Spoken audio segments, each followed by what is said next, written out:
Joints. The structural arrangement of tissues which connect two or more bones together at their place of meeting is known as a joint. Study of joint is called arthrology.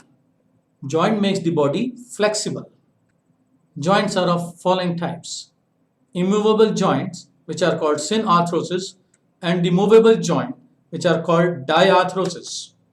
Synarthrosis consists of sutures, gomphoses, and the shindelesses, whereas the movable joint consists of perfect joints and the imperfect joints. The perfect joints are the ball and socket joint, hinge joint, gliding joint, pivot joint, and the saddle joint. We'll first start with the fibrous or the immovable joints. They occur between the bones of the cranium and in the tooth socket, commonly in the form of sutures. Cartilaginous or slightly movable joints, often called symphysis, they occur between vertebrae, at pubic symphysis, and between ribs and sternum. The synovial or the freely movable joints. Free movable joints permit a great deal of movements. At a synovial joint, the adjacent bones are often so strapped that an enlargement of the one fits into the depression in the other. A layer of hyaline cartilage called the articular cartilage covers the ends of the bones. A space called the synovial cavity between the two bones is present. This is filled with a fluid which is known as synovial fluid, which provides lubrication to the joint. The cavity is lined by fibrous synovial membrane containing secretory cells. It is this membrane and the secretory cell which secretes a thick, sticky fluid which we were just talking about, which is called the synovial fluid. This fluid lubricates the joints to allow nearly frictionless movement of bones on each other and also nourish the joints. Within a synovial joint are small membrane-bound packets called the bursa that stores synovial fluid.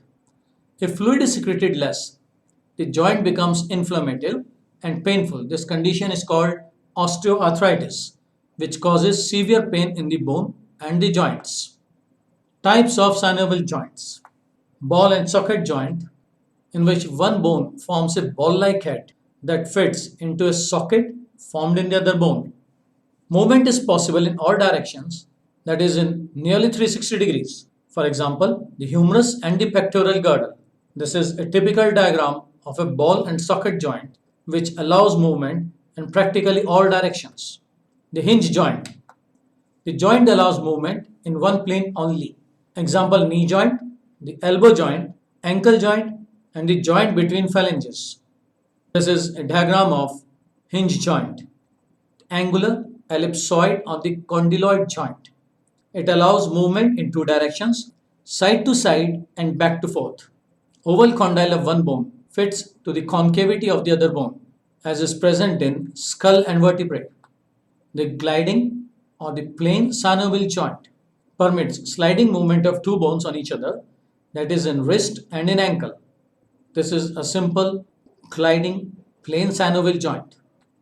The pivot joint. It allows only a rotatory movement of the one bone on the other, which remains stationary. So one bone remains stationary and the other bone rotates on the fixed bone. Example: between atlas and axis vertebrae. Another example is between head of the radius and capitulum of the humerus. Head of the radius and the capitulum of the humerus is a type of pivot joint. The saddle joint. It resembles a ball and socket joint, but the socket is less developed. It is present between metacarpal and the carpal of the thumb. Coming to the disorders of the skeleton and the joints. Sprain.